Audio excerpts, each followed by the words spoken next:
What's up, guys? I know some of you guys have been waiting a while for an update on the 2001, but we finally got it in the shop. Been working on it pretty much all day and finally got some stuff done on it. It's been sitting around for God knows how long, and finally got most of the major crap done to it that I've been trying to do last time. It's just I got caught up with everything else and didn't really have time to do anything. So I'll kind of update you guys about all the stuff that's done to it. As for the top end goes, there wasn't really a whole lot we did up here. I did update the interior a while back. I don't think I ever showed you guys, but it's an Explorer Sport interior out of I think it's like an 02 Explorer Sport. And it's got the center console and all the Explorer Sport stuff. I don't think the head unit's going to work because it's got different plugs in the back, and I really don't feel like wiring anything in there. So probably end up putting a different head unit in there. That's not really a big deal. Most of the stuff that was done to it was all underneath the truck. So let me get this thing lifted up and I'll show you guys underneath. Alright, here's underneath the 2001. As you can see, got the transmission, the correct transmission in it finally. It came out of an actual Explorer, so everything plugged up just fine. I got the transmission cooler line, the correct ones ran instead of the I think someone put Mustang lines in it, which that obviously didn't work. So I got the actual Explorer ones in here, and they're all hooked up like they should be, up to the tranny cooler. They're all hooked up to the radiator. That plug that I mentioned in a previous video that was just kind of hanging there is actually for the transmission. It's hooked up the way it should be. The old harness was taken back out, which I believe that was a Mustang harness as well. So that's the Mustang transmission, and all that's out, and all the correct stuff is back in. This is the drive shaft that was originally in this truck to begin with when I had a 3-liter, and I stuck the Explorer yoke in it. But as you can see, the yoke is about 1.5 inches too short, so I'm either going to have to put a longer yoke in there or extend the drive shaft a little bit. It actually has a flip kit in it, which was also mentioned in previous videos. So I'm going to have to get shorter shocks because these are completely maxed out, and they're edge shocks, so they already have a longer travel than the normal Ranger shocks anyways. So these are going to have to come off in favor of some shorter shocks. I'm going to have to do something about the pinion angle too, because the drive shaft is almost completely straight with the transmission, and that's not really a good thing. So we're probably going to have to figure out a way to take the rear end and move it slightly down. That way the pinion angle is correct and it doesn't cause a bunch of issues.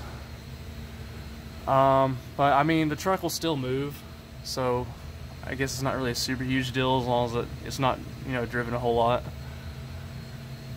But that's that. We're still gonna have to run a return line from up by the fuel rails, and then probably run it down through here and get as close as we can to where the fuel pump hat is with that return line, and then probably we'll come up here and tap into the hat and put like a barb or something like that, and just run a piece of rubber hose from that return line from the other Explorer to a barb fitting that's at the fuel pump hat, which that's not really a big deal. It's not a high pressure line, so it ain't gonna hurt anything. As long as it returns back in the fuel tank, it'll work. Here's the torsion keys. I put lowering torsion keys in it whenever I did the drop. So that's what those look like. They really just look like stock keys, just the angles actually just is twisted a little bit. know what else. As for the transmission goes, here's a speed sensor. It's in the transmission, so it should all still work fine, like the speedometer should work. I don't think there'll be any issues with that. There shouldn't be, theoretically speaking, but I could be wrong. I guess we'll find out whenever we go to fire it up and try to drive it. Trying to think of anything else that I've done to this thing. I think that's really about it. I'm gonna have to run some exhaust, which I got the flanges sitting somewhere, so I'll bolt the flanges up and then probably take it to the exhaust shop or something, have some pipes done and bent, and run it back here somewhere. I'm not really sure yet. Yeah, that's pretty much about it for the 2001. As for the power steering line goes, I'm going to stick that in there. I got a factory power steering line for a 99 5.0 Explorer, which the fitting right here is different than the one that's actually in the rack. The one in the rack's just got a press-in style fitting, which I'll show you real quick. It's this one right here. And it's actually a press-in style fitting, and it's got this little plate that just kind of sets over it and just kind of keeps it held in there. So what I'm going to do for now, just as kind of a temporary fix, is I'm going to cut it right here, or I'm going to take it out.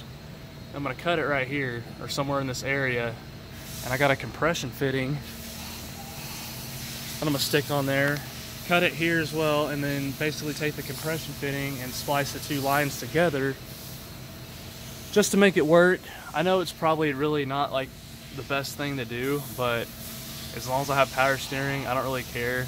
Until it messes up, then I might, find a different solution, or I might, you could put a different rack in here from an older model Ranger and it'll still work too, but I'm gonna try that for now and see how it works. And if it doesn't work, I guess I'll let you know. If it does work, then that's great.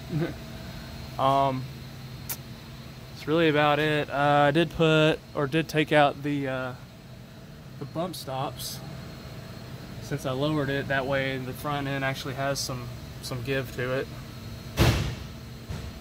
But it's coming around, and I'm hoping to have this one fired up and running before too long. So I will definitely keep you guys updated on it. And if you have any questions, feel free to ask in the comments. If you could, like, subscribe, and comment on there, and get your friends, family, whoever else might be interested in Rangers and other Ford stuff to subscribe to my page. Thanks for watching, guys.